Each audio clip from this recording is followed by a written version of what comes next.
Hello friends, welcome to my YouTube channel math aid. कैसे हैं आप सभी। आज हम लोग एक न्यू चैप्टर स्टार्ट करने वाले हैं जिसका नाम है पॉलिनोमियल, जो कि बहुत ही इंटरेस्टिंग सा चैप्टर है। पर इससे पहले अगर आप लोगों ने मेरे चैनल को सब्सक्राइब नहीं किया है तो प्लीज़ सब्सक्राइब कर लें एंड लाइक एंड शेयर कर दें अपने दोस्तों के साथ भी।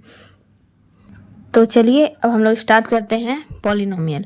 पर इसको स्टार्ट करने से पहले कुछ टर्म है जिसको हमको देखना पड़ेगा कि वो टर्म कहाँ कहाँ यूज़ होने वाला है, ठीक है। तो उसके बारे में पहले हम लोग थोड़ा सा चर्चा कर लेते हैं, उसके बाद हम लोग चैप्टर स्टार्ट करेंगे। तो पहला टर्म जैसा कि स्क्रीन में आपके शो हो रहा है, constant. A symbol having a fixed numerical value is called a constant. तो कांस्टेंट किसको कहेंगे? जिसका एक फिक्स न्यूमेरिकल वैल्यू होगा। जैसे बेसिकली कांस्टेंट क्या होता है? कांस्टेंट एक नंबर होता है, ठीक है। जैसे जो डिजिट होता है उसको हम कांस्टेंट कहते हैं। जैसे 2 हो गया, 3 हो गया, 5 हो गया, 9 हो गया, ये सारा क्या है? कांस्टेंट है, ये डिजिट है और इसको हम कांस्टेंट भी कहेंगे, ठीक है। तो जितना भी फिक्स न्यूमेरिकल वैल्यू होगा सभी को क्या कहेंगे? हम कांस्टेंट कहेंगे, ठीक है। सेकेंड है हमारा वेरिएबल। अब वेरिएबल किसे कहेंगे? तो ए सिंबल और क्वांटिटी दैट कैन चेंज और take on different values. Means कि ऐसा कोई सिंबल या क्वांटिटी जो कि अपना वैल्यू को चेंज करे। जैसे अगर हम x लेते हैं, ठीक है, तो x का वैल्यू को हम अपने हिसाब से कुछ भी पुट कर सकते हैं। x का वैल्यू को हम चाहे तो 1 रख सकते हैं, 2 रख सकते हैं, 3 रख सकते हैं, 5 रख सकते हैं, कुछ भी रख सकते हैं। या y ले लेंगे, y का वैल्यू को हम कुछ रख सकते हैं। तो वैसा वैल्यू जो जिसका क्वांटिटी क्या होगा? चेंज होगा, ठीक है। डिफरेंट वैल्यूज रखने पर डिफरेंट उसका रिजल्ट आएगा। तो वैसे सारे सिंबल या क्वांटिटी को हम क्या कहेंगे? वेरिएबल कहेंगे। तो वेरिएबल में आ जाएगा आपका x, y, z, t, a, b, c, जो भी आप मान सकते हैं वो सारा क्या हो जाएगा? वेरिएबल हो जाएगा, ठीक है। थर्ड है टर्म। अब टर्म क्या होता है?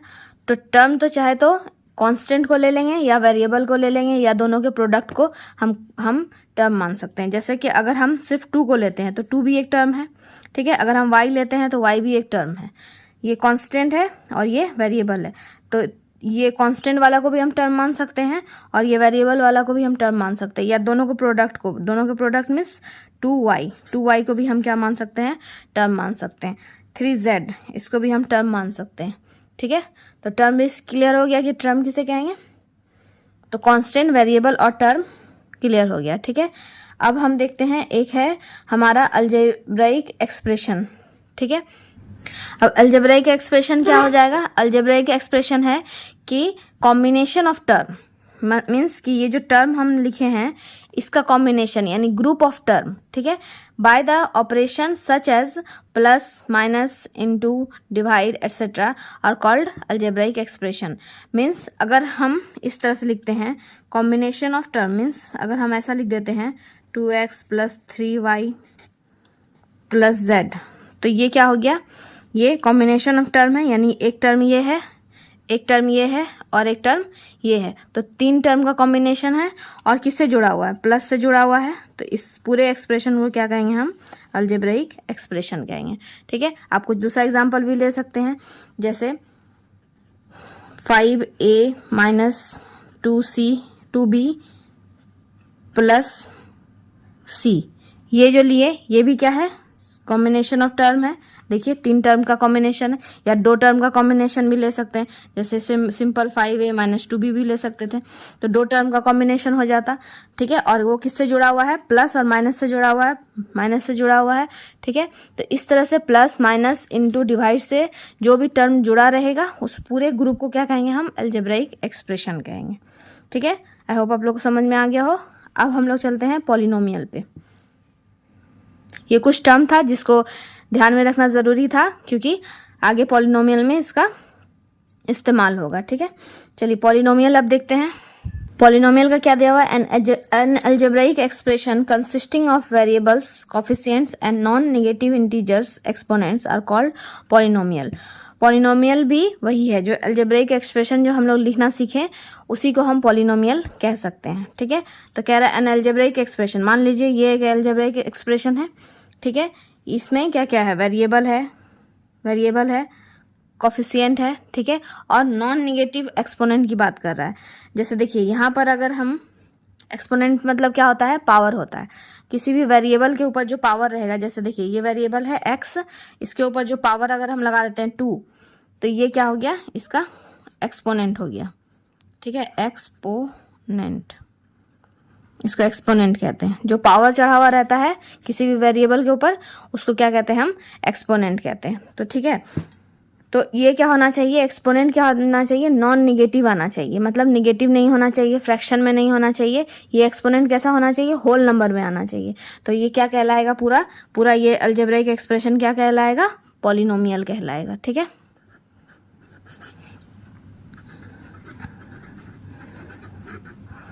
समझ में आया, पॉलिनोमियल किसको बोलेंगे। अभी तो ये डिफरेंशिएशन चल रहा है, आगे जब हम लोग क्वेश्चन सॉल्व करेंगे तो आपको धीरे धीरे सब समझ में आने लगेगा। ठीक है, अब इस पॉलिनोमियल को हम 2 टर्म में डिवाइड करते हैं। इसका टाइप कितना है, 2 टाइप है। एक तो हम on the basis of term के हिसाब से इसको डिफाइन करेंगे, और दूसरा है on the basis of degree of the polynomial. ठीक है, यानी डिग्री के हिसाब से हम पॉलिनोमियल को डिवाइड करेंगे। अब ये डिग्री क्या है, आपने तो बताया ही नहीं कि डिग्री क्या है। तो डिग्री क्या होता है कि highest power of polynomial he degree कहलाता है। ठीक है, जैसे अगर हम यहाँ पर हाईएस्ट पावर की बात किए थे, ये एक्सपोनेंट पावर की बात किया था मैंने यहाँ पर, तो जो भी एक्सप्रेशन रहेगा, जो भी पॉलिनोमियल होगा, उसका हाईएस्ट पावर क्या कहलाएगा, डिग्री कहलाएगा। जैसे देखिए एक हम कोई पॉलिनोमियल का एग्जांपल ले लेते हैं, जैसे यहाँ ले लिए x³ + 3y² + z ले लिए। ये क्या है, मेरा एक पॉलिनोमियल है। तो इसमें सबसे ज़्यादा ये जो वेरिएबल है x, y, z, ये तीनों वेरिएबल है मेरे पास। इस तीनों का सबसे हाईएस्ट पावर कौन सा है, तो हाईएस्ट पावर किस पर है, ये x पर पावर 3 हाईएस्ट है, क्योंकि इस पर तो 2 है, इस पर क्या है 1 है, कुछ नहीं है। तो 2 और 1 से बड़ा कौन है, 3 है। तो हाईएस्ट पावर क्या हो गया, 3 हो गया। तो यही उसका क्या कहलाएगा, डिग्री। इसका डिग्री क्या हो जाएगा, 3। ठीक है, degree = 3। Highest power of polynomial क्या हो गया, डिग्री कहलाएगा। इसी तरह आप कुछ भी और भी ले सकते हैं। जैसे देखिए अगर ले लेते हैं 5 या √5 t² - 6t। अब इसका बताइए कि इसका डिग्री क्या हो जाएगा। तो इसका डिग्री क्या हो जाएगा, 2 हो जाएगा। 2 कैसे होगा, देखिए यहाँ पर t है वेरिएबल, यहाँ t² है, यहाँ पर भी t वेरिएबल है। तो t का यहाँ पर पावर कितना है, 1 है, और यहाँ पर कितना है, 2 है। तो हाईएस्ट पावर कौन सा हो गया, 2 वाला लेंगे। तो डिग्री क्या हो गया, 2। ठीक है, समझ में आ रहा होगा आप लोग को। अगर इसी में, ये तो सारा पॉलिनोमियल है, ठीक है, अगर इसी में इस तरह से रहता 5√t रहता, ठीक है, जैसे यहाँ पर √5t² लिए, तो यहाँ पर 5 दिए और यहाँ पर √t दे दिया, -t दे दिए। तो अब बताइए कि ये पॉलिनोमियल है या नहीं है। तो ये पॉलिनोमियल नहीं होगा। क्यों नहीं होगा, क्योंकि देखिए जब यहाँ पर हम इसका डिग्री लेंगे तो t पर पावर क्या हो जाएगा, रूट मतलब हाफ हो गया, और t पर पावर 1 हो गया। ठीक है, तो यहाँ पर पॉलिनोमियल में मैंने क्या बताया था कि निगेटिव नहीं आना चाहिए, और क्या आना चाहिए, फ्रैक्शन में नहीं आना चाहिए, होल नंबर आना चाहिए। तो देखिए ये तो होल नंबर है, लेकिन ये क्या होल नंबर है, हाफ, ये तो होल नंबर है नहीं। तो जब भी होल नंबर ना आए पावर में तो उसको हम पॉलिनोमियल नहीं मानेंगे। इसको याद रखिएगा। अभी आपके आगे क्वेश्चन आएगा कि कौन सा पॉलिनोमियल है, कौन सा पॉलिनोमियल नहीं है, इसको क्लासिफाई करने के लिए आएगा। तो जहाँ पर भी पावर में माइनस देख लेंगे या फ्रैक्शन वाला वैल्यू देख लेंगे, मतलब होल नंबर नहीं देखेंगे, वहाँ पर क्या हो जाएगा, वो पॉलिनोमियल नहीं होगा। जैसे देखिए यहाँ पर पूरा होल नंबर था, 2 1 ये होल नंबर है, 3 2 1 ये सब होल नंबर है, लेकिन यहाँ पर हाफ और यहाँ पर 1 है। 1 तो होल नंबर है लेकिन हाफ होल नंबर है नहीं, तो ये क्या हो जाएगा, ये पॉलिनोमियल नहीं होगा। ठीक है, उसी तरह एक और एग्जांपल ले सकते हैं। जैसे अगर मान लीजिए इस तरह से लेते हैं x + 1/x। ठीक है, तो यहाँ पर x का वैल्यू तो क्या है, 1 है, लेकिन यहाँ पर क्या हो जाएगा, इसको लिखेंगे x पर पावर -1 हो जाएगा। तो x पर पावर -1, तो यहाँ पर देखिए पावर क्या है, नॉन नेगेटिव है, तो नॉन नेगेटिव को ये भी पॉलिनोमियल नहीं होगा मेरा। आई होप पॉलिनोमियल समझ में आ गया होगा। तो on the basis of term को अब हम लोग देखते हैं कि टर्म के हिसाब से कितना तरह का पॉलिनोमियल होता है। ठीक है, on the basis of term आपके बुक में 3 टाइप का टर्म दिया हुआ है पॉलिनोमियल। पहला दिया हुआ है मोनोमियल, दूसरा बाइनोमियल, तीसरा ट्राइनोमियल। ठीक है, तो पहला देखते हैं मोनोमियल के बारे में देखते हैं। तो a polynomial consist having only one term is called monomial.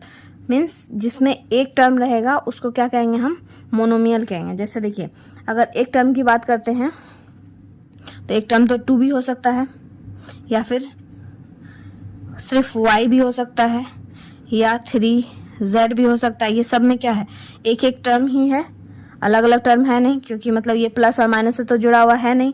तो ये क्या हो गया, एक टर्म वाला हो गया। तो जितना भी एक टर्म वाला हो जाएगा सब क्या कहलाएगा, मोनोमियल कहलाएगा, मोनोमियल। ठीक है, तो फर्स्ट तो हो गया मोनोमियल। दूसरा क्या है, बाइनोमियल। बाइनोमियल मीन्स क्या होगा, 2 टर्म वाला। जैसे देखिए अगर यहाँ पर लेते हैं 2 + 3y, तो इसमें कितना टर्म है, एक ये टर्म है, एक ये टर्म है, तो 2 टर्म मिल करके बना है, तो इसको क्या कहेंगे हम, बाइनोमियल कहेंगे, बाइनोमियल। ठीक है, मीन्स कि 2 टर्म वाले को बाइनोमियल कहेंगे, एक टर्म वाले को मोनोमियल कहेंगे, और जब 3 टर्म आएगा तो क्या कहेंगे, ट्राइनोमियल। 3 टर्म वाला को ले लेते हैं कोई एग्जांपल, जैसे 3x³ + 2y + z। तो यहाँ पर क्या हो गया, 3 टर्म है।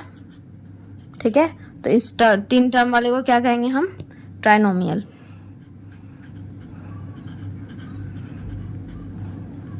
ट्राइनोमियल। ठीक है, तो टर्म के हिसाब से 3 तरह का हो गया, मोनोमियल, बाइनोमियल और ट्राइनोमियल।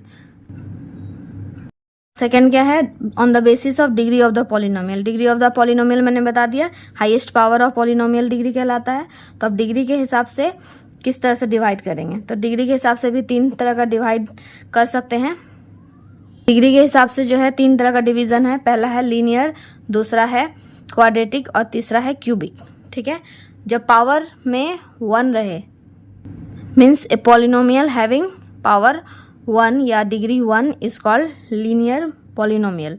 मीन्स किसी भी एक्सप्रेशन है, कोई भी अलजेब्राइक एक्सप्रेशन है, उसका अगर डिग्री 1 है तो वो क्या कहलाएगा, लीनियर पॉलिनोमियल कहलाएगा। जैसे देखिए x है, तो x पर पावर अगर हम सिर्फ x ही लेते हैं, ठीक है, तो सिर्फ x ले रहे हैं, तो इस पर पावर क्या है, 1 है, तो इस तरह का जो एक्सप्रेशन कहलाएगा वो क्या कहलाएगा, लीनियर पॉलिनोमियल कहलाएगा। ठीक है, लीनियर, ये क्या कहलाएगा, लीनियर पॉलिनोमियल कहलाएगा। अगर दूसरा एक एग्जांपल ले लें, जैसे अगर ये ले लेते हैं 2x + 3, ये 2 टर्म वाला है, लेकिन इस पर पावर देखिए, पावर हाईएस्ट पावर कितना है, 1 है, तो इस हाईएस्ट पावर 1 वाले को भी क्या कहेंगे हम, लीनियर ही कहेंगे। ठीक है, लीनियर समझ में आ गया। अब क्वाड्रेटिक में क्या है, इसमें डिग्री कितना होना चाहिए, 2 होना चाहिए। तो देखिए अगर x² लिख दें तो इस पर पावर कितना हो गया, 2 हो गया, तो इसका डिग्री क्या हो गया, 2, तो ये हो गया तुम्हारा क्वाड्रेटिक, क्वाड्रेटिक।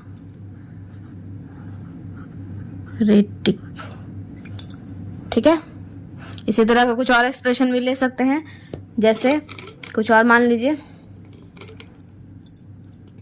कुछ और एक्सप्रेशन में हम ले लेते हैं 3t² + 7, ये ले सकते हैं, या फिर इस तरह से ले सकते हैं 2x² + 3y + 4, ये भी हमारा क्वाड्रेटिक इक्वेशन है, क्योंकि देखिए इसमें हाईएस्ट पावर कितना है, इसका पावर 1 है, इसका पावर 2 है, तो हाईएस्ट पावर 2 है, तो ये भी हमारा क्या हो गया, क्वाड्रेटिक इक्वेशन हो गया। ठीक है, तीसरा आ जाता है हमारा क्यूबिक पॉलिनोमियल। क्यूबिक में क्या होना चाहिए, x पर पावर कितना होना चाहिए, 3, यानी डिग्री कितना होना चाहिए, 3 होना चाहिए। ठीक है, तो ये हो जाएगा हमारा क्यूबिक। इसका एक्सप्रेशन ले सकते हैं, जैसे 3x³ + 2, या फिर 3x³ ही रख सकते हैं, सिर्फ हमको डिग्री दिखाना है। तो ये क्या हो गया, मेरा क्यूबिक पॉलिनोमियल हो गया, इसका डिग्री 3 है, इसका भी 3 है। ठीक है, इस तरह से ले सकते हैं, या फिर ऐसा भी ले लीजिए 4a पर पावर क्यूब + 2b पर पावर स्क्वायर + 7 पर पावर c + 9, ये वाला एक्सप्रेशन भी ले सकते हैं। इसमें भी देखिए पावर कितना हाईएस्ट 3 है, तो ये भी हमारा क्या हो जाएगा, क्यूबिक हो जाएगा। ठीक है, तो दोनों के हिसाब से हम लोगों ने देख लिया on the basis of term और basis of degree of the polynomial. ठीक है, अब एक और टर्म आता है, वो है कांस्टेंट पॉलिनोमियल। कांस्टेंट पॉलिनोमियल का आपका डेफिनेशन शो हो रहा है स्क्रीन पर। A polynomial consist one term containing of a non zero constant is called a constant polynomial. मतलब इसमें क्या होना चाहिए कि ऐसा पॉलिनोमियल हो जिसमें एक ही टर्म हो। ठीक है, only one term containing one term, और नॉन जीरो होना चाहिए, मतलब वो जीरो नहीं होना चाहिए। जैसे कि अगर हम इसका एग्जांपल ले लें, अगर हम इसका एग्जांपल 4 लेते हैं, ठीक है, तो 4 क्या है, एक ही टर्म वाला है पॉलिनोमियल। ठीक है, और इसमें क्या है, ये जीरो भी नहीं है, तो ये क्या हो जाएगा, कांस्टेंट पॉलिनोमियल हो जाएगा, कांस्टेंट पॉलिनोमियल। ठीक है, उसी तरह कुछ भी ले सकते हैं, जैसे 3 ले लीजिए, 7 ले लीजिए, 10 ले लीजिए, कुछ भी ले लीजिए, तो वो क्या कहलाएगा, सारा कांस्टेंट पॉलिनोमियल हो जाएगा। ठीक है, और कांस्टेंट पॉलिनोमियल का डिग्री कितना होता है, डिग्री हमेशा याद रखिए, डिग्री क्या हो जाएगा, 0 हो जाएगा। कैसे 0 होगा, तो देखिए इसको हम समझाते हैं। जैसे 4 लिखें तो 4 को हम इस तरह से लिख सकते हैं, x पर पावर 0, क्योंकि x पर पावर 0 यानी किसी भी वेरिएबल के ऊपर अगर पावर 0 चढ़ता है तो उसका वैल्यू क्या हो जाता है, 1 हो जाता है। तो यानी 4 इंटू, अगर ऐसा लिख दे 1, तो 4 ही तो आ रहा है। देखिए यहाँ पर कांस्टेंट पॉलिनोमियल 4, किसी भी वेरिएबल के ऊपर पावर 0 चढ़ा देंगे तो वो 1 हो जाता है। तो इसको इस तरह से भी लिख सकते हैं। तो यहाँ पर देखिए x पर पावर कितना है, 0 है, हाईएस्ट पावर इसका कितना है, 0 है, इसलिए डिग्री कितना हो गया, 0 हो गया। ठीक है, हमने कांस्टेंट पॉलिनोमियल में नॉन जीरो की बात की थी, क्यों की थी इसके बारे में भी आगे देखते हैं। क्योंकि 0 वाला पॉलिनोमियल एक अलग टर्म कहलाता है, 0 पॉलिनोमियल ही कहलाता है। ठीक है, इसीलिए इसमें कांस्टेंट पॉलिनोमियल में 0 को ऐड नहीं करते हैं, और 0 पॉलिनोमियल में हम सिर्फ 0 की बात करेंगे। तो देखिए स्क्रीन पर शो हो रहा है, 0 polynomial, a polynomial consisting of one term namely 0 is called a 0 polynomial. ठीक है, जिसमें भी जैसे एग्जाम्पल ले लेते हैं, एग्जाम्पल क्या हो जाएगा, 0 ही हो जाएगा। 0 को क्या कहेंगे हम, 0 पॉलिनोमियल कहेंगे।